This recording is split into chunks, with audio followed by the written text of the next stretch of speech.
Salutations, bienvenue sur ce nouveau podcast de Pump Therapy, un podcast un peu particulier puisqu'il est pour rendre hommage à notre Mister Olympia 2018, Shawn Rhoden, qui est décédé la nuit dernière. Donc, les circonstances de sa mort, ce serait dû à une crise cardiaque. Une crise cardiaque, donc. Qu'est-ce que tu peux nous dire là-dessus ?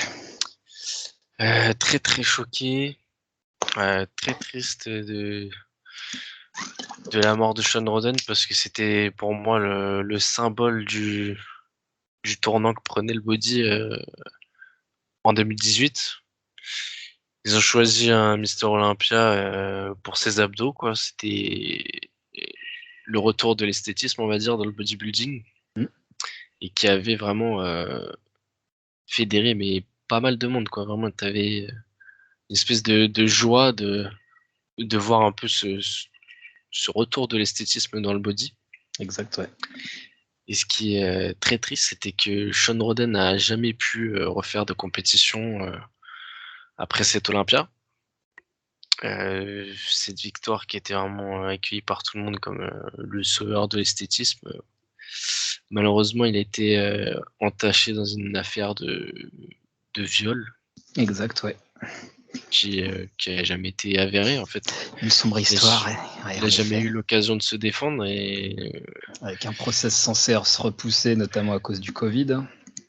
Ouais, c'est ça. C'est un procès qui devait tourner à l'avantage de Shawn, mais qui était sans arrêt, je dirais, repoussé par le camp adverse, en sachant que c'était un peu une guerre mentale et que il voulait que Shawn craque et fasse un espèce, je dirais, de marché ou de qui s'arrange à l'amiable. Voilà, c'est ça. Un petit billet qui devait être lâché Exactement, par Shawn. un petit billet glissé.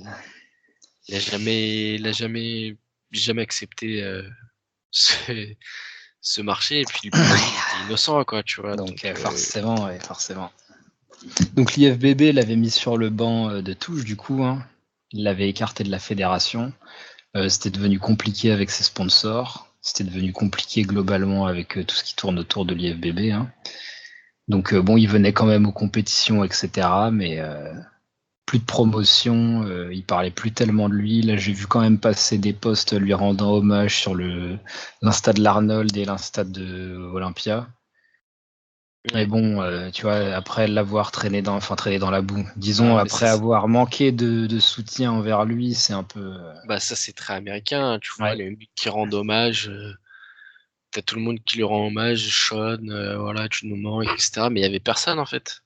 T'avais personne pour lui. C'est vrai que très peu de gens à l'époque où il a été accusé, à part tout, on va dire, toute la sphère des bodybuilders qui gravitent autour de RX Muscle. Donc autour de Palumbo, Aceto, Sergio Oliva, il avait parlé pas mal à ce sujet-là, etc. Guy Cisternino, d'autres ont pu le faire aussi. Mais ça, c'est des gens qui sont en fait dans son camp. Aceto, c'est son coach. Tu vois, Sergio, il est coach par Aceto. T'as Guy qui est lié à Aceto aussi, qui a été coaché par lui. Cet animal aussi qui l'a jamais lâché. Cet animal, c'est un peu le mec qui le suit depuis ses débuts, tu vois. C'est quelqu'un qui était au départ fan de Shawn, tu vois, et puis qui a réussi à créer un lien et qui est peut-être devenu son meilleur ami au final, tu vois. Ouais. Ce qui est triste, c'est cette hypocrisie dans l'IFBB où les mecs osent rendre hommage, etc.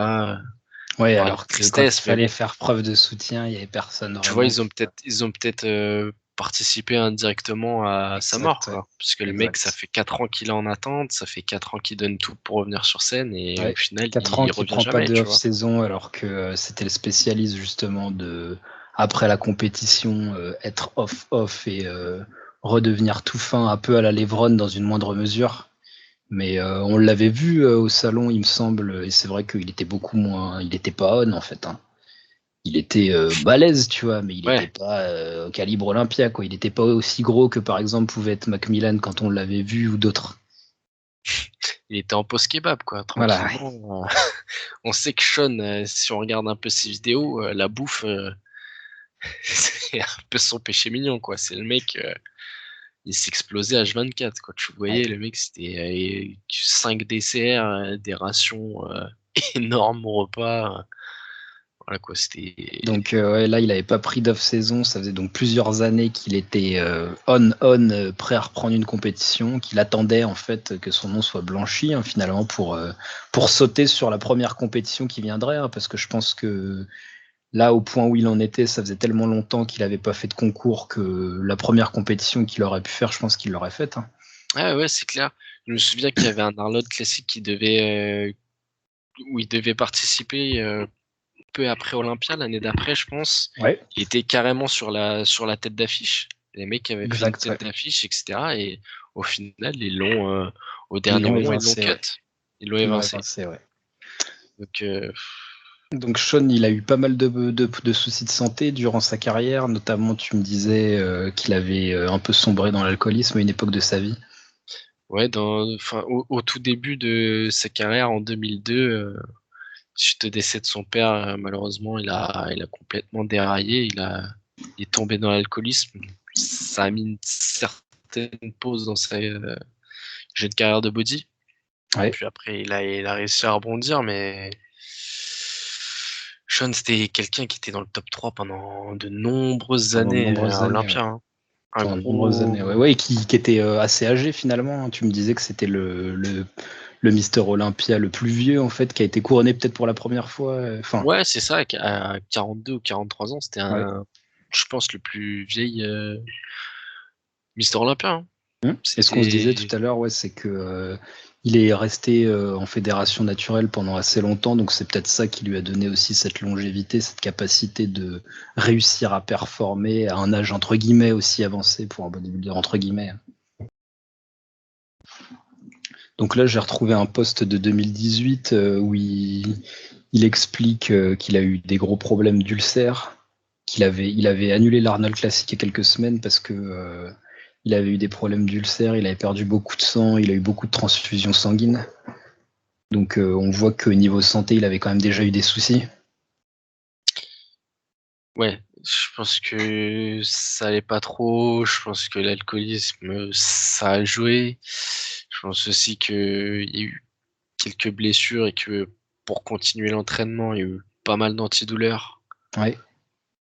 Pour essayer de continuer de s'entraîner, entre guillemets, normalement, tu vois. Essayer d'avoir des charges convenables, etc. On ferme les yeux puis on fonce. On prend 2-3 cachetons et le temps de la séance, ça va, quoi. Et puis après... Ouais, donc à ce niveau, on voit qu'il y a beaucoup de choses qui gravitent au-delà des produits. Tout à l'heure, on se disait que aussi là, ça faisait plusieurs années qu'il est pas off, du coup qu'il est autour de 130 kilos environ. Et donc, pour peu qu'il fasse de l'apnée du sommeil, ça a pu beaucoup jouer aussi là-dedans, parce qu'il faut savoir que lorsqu'on fait de l'apnée du sommeil, il y a beaucoup de problèmes d'apnée du sommeil dans le bodybuilding et beaucoup ne sont pas traités pour ça. Et ça, inévitablement, ça mène tôt ou tard à la crise cardiaque, surtout quand on monte à tel poids de corps, quand on fait éventuellement beaucoup de rétention d'eau en prise de masse, etc.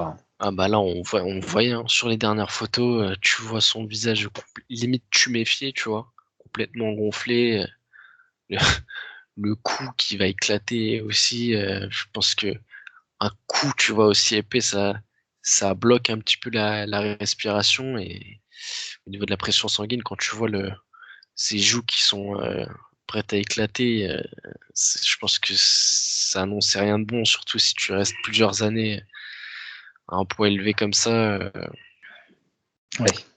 C'est pas. Donc finalement, tout ce qui sera arrivé autour, que ça soit son histoire de procès, l'histoire du Covid qui a beaucoup repoussé son procès, le fait que du coup il soit resté si longtemps on alors que d'habitude il prenait des pauses, ça a sûrement malheureusement. Ah oui, même si le gros facteur c'est le stress lié à aussi, toutes ces affaires. Exact, je pense aussi que le stress, bien sûr, c'est quelque chose qui tue. C'est terrible, quoi. Pendant ces 4 ans, le mec il a été évincé, il a disparu petit à petit en fait. C'est ça, et vraiment on a pu voir qu'il a été blacklisté. Je me souviens juste avant l'Olympia 2018, là on peut voir les photos. de l'Olympia 2018, l'année où il gagne, il y avait un gros buzz autour de lui parce que les gens le voyaient s'entraîner au Gold Gym. Il y avait beaucoup de vidéos qui tournaient, etc. Donc les gens voyaient qu'il était monstrueux. Je me souviens notamment d'une vidéo où en fait il était en legging et à travers le legging tu voyais les stries, les veines et tout sur les jambes. Donc les gens savaient qu'il arrivait. Et il faisait beaucoup d'interviews, etc. Ce qui n'était pas forcément habituel pour lui. On le voyait pas forcément trop dans les médias bodybuilding. Et cette année, on l'avait pas mal vu. Et finalement, il y a eu un buzz quand il est devenu Mister Olympia, parce que comme on disait tout à l'heure, on s'est dit que ils allaient enfin récompenser la ligne, que finalement ils faisaient peut-être un peu marche arrière, qu'ils en étaient peut-être un peu revenus des mass monsters entre guillemets, et qui revoulaient des physiques un peu plus esthétiques. Et finalement, suite à son affaire, ils l'ont totalement lâché. Et puis après, on a eu Brandon Curry en Mister Olympia, donc qui a gagné parce qu'il méritait, mais aussi parce que beaucoup n'étaient pas prêts, n'étaient pas arrivés comme il faut sur scène. Et finalement, c'est reparti avec Big Ramy. Donc on espérait peut-être un retour de Sean Roden, ou en tout cas Ouais. qui C'est vrai que puisse Sean amener Roden, cette concurrence avec cette ligne et peut-être reprendre la bonne direction en fait. c'est vrai que Sean Roden en 2018, il est venu, il a éclaté entre guillemets la concurrence. Ah, il a En explosé. Ouais. 2019, Brandon Curry, il gagne parce que justement, t'as pas de concurrence. Ouais. Je me C'est un souviens peu que l'inverse, quoi. 2018, comme toutes les années, on avait suivi. Et nous, on est des gros fans de Phil Heath. Mais moi, là, quand j'ai vu Roden arriver sur scène, et quand j'ai vu les images de Phil Heath et de Roden, et c'était même pas les comparaisons, c'était les routines individuelles, Ouais, j'ai su direct que Roden, il allait l'exploser, quoi. c'était Même terminé. si de dos en soi, le dos, musculairement parlant, le haut du corps, Roden était moins bien. Sur tout le reste, il n'y avait rien à dire, quoi. Que ça soit la taille, je me souviens des images avec Roden qui se tourne vers Phil Heath, qui est en train à moitié de suffoquer parce qu'il n'arrive pas à retenir son ventre. Sean Roden qui regarde son ventre. Et là, tu vois, on voit vraiment la qualité incroyable, quoi. Les Mais cuisses monstrueuses, les stries partout. tout le monde disait en 2018 que Sean ne gagne pas juste sur son physique, mais sur son attitude, quoi. C'est le mec qui était rentré sur scène en montrant qu'il allait gagner, tu vois. Exact, ouais. Il était rentré en vainqueur et c'est ça qui avait choqué tout le monde. Par rapport à toutes ces années où il a fini deuxième, troisième, il y a notamment en 2015 où pour Chris Aceto, son entraîneur, Sean méritait de gagner. Exact, ouais. Et là, tu vois, c'est un peu 2018 l'année où il explose parce qu'il arrive avec cette confiance qu'il a jamais eue en fait, tu vois. C'est là où il a su il a amené en fait sa meilleure shape. Du coup, Ouais, c'est ce qu'il en a fait, fait d'ailleurs. t'avais vraiment un gros buzz sur cette préparation de 2018 parce qu'il était avec il était avec Chris Aceto et en entraîneur, L'entraîneur, il il était avec était Chris avec Psycho, Chris Lewis. Psycho, Ouais. qui lui avait dit, enfin, qui avait changé un peu son entraînement, tu vois, parce Ouais, qu'il ouais, était qu'il avec avait Charles torturé carrément. Glass. Charles Glass, je crois, dans les années précédentes, et là, il était passé sur Psycho, et Psycho lui a dit, voilà, moi, je veux un entraînement, entre guillemets, old school, et donc, t'avais Exact. pas mal de libre, tu vois, pas mal de charges assez lourdes, qui l'ont peut-être après un peu niqué, mais on le saura jamais, vu qu'il a jamais fait d'autres Ouais. compétitions, tu vois, on ne saura pas, mais en tout Mais cas, c'est ouais, peut-être ouais. ça qui a amené ce physique-là, au Sûrement. final. Beaucoup de techniques d'intensité, beaucoup de charges lourdes, on voyait des reps forcés, etc. C'était pas une partie de plaisir, quoi. On voyait qu'il se mettait cher à l'entraînement. Contrairement à son attitude des autres années où quand on voyait des vidéos, on avait l'impression que c'était un peu plus en dilettante avec Charles Ouais. Glass. En fait, Sean, c'était pas le plus réputé pour Pour s'entraîner s'entraîner dur. violemment, on va dire. Mm. Tu vois, c'était pas le mec, tu regardais ses trainings et c'était du Brent Warren où ça envoie Exactement, ouais. du lourd avec une exécution bien dynamique, tu vois. Là, c'était plus bon à la cool, tranquille. Bon, je viens et puis je fais mon petit truc et je me Ouais, casse, voilà, quoi. ça faisait plus dans le move, tu vois. Un peu à la Dexter, quoi, où le mec il vient, il pousse un petit peu et puis il se casse et Ouais, c'est ça, ouais. il explose, quoi.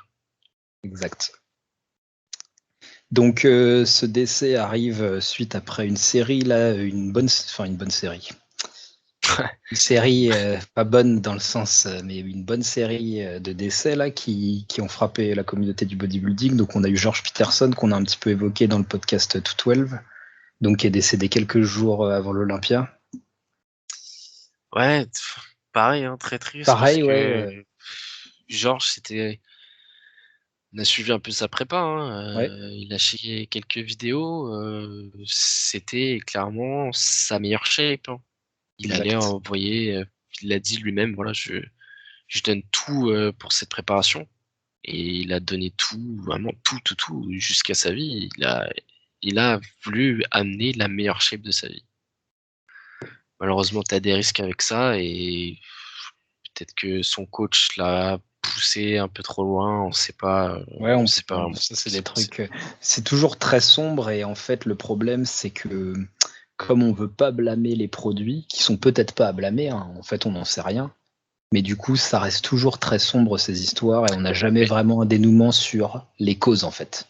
ça dépend ce que tu appelles produit. Là, je pense les produits qui peuvent être, je dirais, fataux, c'est les diurétiques. C'est ça qui peut tuer quelqu'un en quelques heures, tu vois. Un peu comme ce qui s'est passé pour Momo Benaziza, je crois que Exact. Ouais, c'était. lui c'était la déshydratation hein, principalement et le fait que Voilà. ils lui ont filé une méga dose de potassium à l'hôpital alors que justement il aurait fallu qu'il lui donne une méga dose de sodium et du coup ça l'a achevé quoi. Ouais, voilà, c'est des choses où c'était. Enfin, c'est dur parce que tu sais même pas si le mec il a besoin de diurétique, quoi. Il amène la meilleure shape de sa vie. Ouais. Est-ce qu'il a besoin de se déshydrater à ce point-là? Après ouais, ça c'est des spéculations, hein, on peut pas. Ouais, c'est vrai que c'est des spéculations. Et on a eu John, notre mentor, hein, quelque part, un de nos mentors en tout cas. John qui est décédé pareil, hein, assez brusquement. Alors est-ce que c'était prévisible ou non, difficile à dire. Toujours Bah, est-il qu'il avait déjà eu une attaque cardiaque il y a peut-être un an ou deux, je crois. ouais, c'est ça, ouais. Du coup, bah, prévisible ou non, tu peux te dire oui et non. Tu sais juste que voilà, il a des antécédents et que il était pas au top. Il était pas au top. Ouais, il était pas au top, mais bon, lui avait l'air de dire que ça allait, tu vois. Parce que Le c'est problème, vrai qu'il c'est y avait toujours eu un ça. énorme buzz, entre guillemets, un bad buzz, mais ça avait fait beaucoup de bruit, sa crise cardiaque. Donc on avait suivi un petit peu son retour en fait hein, à l'entraînement, etc. Et lui disait que en gros sa santé était vraiment suivie et qu'il Ouais, prenait ses médicaments comme il fallait, qu'il faisait ses analyses, tout ça, et que tout était ok quoi. ouais, il y avait des updates régulières. Et voilà, tu sais, enfin, c'est ce qu'il te dit. Hein, c'est les infos qu'il laisse transparaître. Est-ce que c'était vraiment comme ça? Tu sais pas. Et puis après, avec des antécédents comme ça peut vite dégringoler. Hein. C'est Donc vrai, ouais. ça va vite et voilà, c'est triste aussi parce que c'est quelqu'un qu'on suivait vraiment à fond et qui nous a appris beaucoup sur l'entraînement, quoi. C'est vrai, ouais. Et donc comme si ça suffisait pas, là il y a quelques heures, Cali Muscle a aussi fait une crise cardiaque, donc lui il s'en est sorti. Mais alors c'est Ah, un autre registre, hein, c'est Kali, plus de l'entertainment, mais il a quand même été Mister California. Je sais pas s'il est pro, je crois pas qu'il soit pro. Kali Muscle, c'est quand même un gros gabarit. Hein. Ouais, C'était après ces dernières années, il a un peu réduit niveau poids, mais Kali Muscle avant, c'était très ah, gros c'était un gabarit. monstre, c'était un monstre. Avec ta monstre, enfin, il a jamais vraiment concouru. Après, c'était plus voilà, c'était Il plus a pour le gagné quand même Mister divertissement. California, hein. Donc il a fait du bodybuilding, il a gagné des compétitions, mais après pas à niveau professionnel, c'était pas un Ouais, professionnel. c'était Je pense plus pas qu'il quelqu'un ait qui sa carte pro. c'était plus C'est une un tête amateur, un très d'affiche bon dans le monde amateur. du fitness, quoi. Ouais, Un peu enfin, il n'a pas été aussi loin au niveau compétition que Rich Piana, mais un peu à la Rich Piana, quoi, qui est là pour le exactement, ouais. Ouais, divertissement c'était un petit peu le même genre, exact, qui ouais. fédère pas mal de monde. Ouais. Donc là, j'ai vu un message passer de Flex Lewis hein, qui rend hommage, comme beaucoup ont rendu hommage à Sean Roden. Hein. Sean Roden qui s'entraînait donc dans la nouvelle salle, enfin une des nouvelles salles de Flex Lewis, donc ils étaient devenus assez proches. Donc je pense que pour Flex Lewis, ça a été un coup dur parce qu'il s'était beaucoup rapproché de Dallas McCarver à l'époque. Dallas qui est mort aussi brusquement. Hein. Et là, Sean maintenant. Donc là, il met un message, hein, Sean qui était père d'une gamine. Donc franchement, c'est toujours tendu. Enfin déjà, quand on a un mort dans la communauté du bodybuilding, c'est compliqué. Même si c'est pas des gens qu'on connaît, c'est des gens qu'on suit, dont on suit le travail, l'entraînement, etc., qui nous motivent. Donc ça fait toujours un choc en fait. C'est Ouais, assez ça fait bizarre quelque chose à parce l'ère des qu'ils sont réseaux avec sociaux. toi. Parce que ouais, en fait, on a presque l'impression de connaître ces gars-là, tu vois, quelque part, même si on les connaît pas Ouais. du tout. Mais ça In- laisse jamais indifférent. Indirectement, ils sont avec toi, tu les suis un peu C'est tous les jours, exactement ça. etc. Et puis là, tu vois ça. Ouais. Je Donc pense ça que fait ça l'a toujours un vachement choc. touché parce que lui aussi, il a une fille en bas âge et qu'il se Ouais. dit que bon, bah, voilà, s'il m'arrivait la même chose, ce serait très très triste. Et là, ouais, il conclut son message en disant que faudrait que quelque chose soit fait dans le monde du bodybuilding pour que les athlètes soient plus suivis au niveau de la santé et que en cas de mauvaise santé, on les empêche de Ouais, concourir. Donc je pense malheureusement, que ça, voilà, ça, alors ça va être compliqué à mettre en j'y crois place, mais pas c'est une vrai seule que seconde. J'y crois pas une seule seconde et t'as des gens qui ont essayé de mettre en place, tu vois, un espèce de système où. Enfin, le problème, c'est que, voilà, t'as un représentant des athlètes, mais le représentant des athlètes, j'en ai rien à foutre, c'est un titre honorifique. oui. C'est, voilà, il Puis travaille c'est pour surtout en fait que le l'IFBB. bodybuilding, c'est un sport très particulier parce que même à niveau professionnel, finalement, ça reste très amateur, tu vois. Dans le sens où si tu gagnes pas de compétition, t'es pas payé. Si t'as pas de sponsor, t'es pas payé. Donc en fait, il y a beaucoup de pros qui sont sur la paille, hein, concrètement, même des grands champions, hein. Moi, je me souviens que je suis beaucoup de podcasts et notamment un athlète que j'aimais bien en 212 qui était Rosé Raymond. Et, et lui, en gros, quand on l'entend parler en podcast, il a l'air de galérer un peu niveau thune, tu vois. Et donc, quand tu vois un mec quand même qui a ce palmarès-là, tu vois, qui a été Arnold Classic champion, qui a fait plusieurs fois deuxième à Olympia et qui galère à tirer son épingle du jeu niveau thune, t'imagines que le mec, il a été deuxième du monde dans un sport professionnel pendant des années. C'est comme si on te disait, enfin, moi je connais pas trop le foot, hein, mais on va dire que je dis n'importe quoi, j'espère que je vais pas me faire des ennemis. Admettons que Cristiano Ronaldo, ça soit le meilleur footballeur. Lionel Messi, le deuxième meilleur. C'est comme si Lionel Messi il avait des problèmes d'argent, tu vois ce que je veux dire? Donc Ouais, c'est je assez vois, compliqué le c'est sport un du peu, ouais. bodybuilding. C'est un milieu très amateur finalement. Même si tu es professionnel, tu es quand même amateur. Il n'y a pas de suivi. Il y a donc c'est compliqué en fait. Les athlètes font tout dans leur coin et malheureusement, en plus avec la tournure que ça prend, là on voit que alors c'est peut-être un hasard, mais que là ça fait plusieurs morts coup sur coup quand même.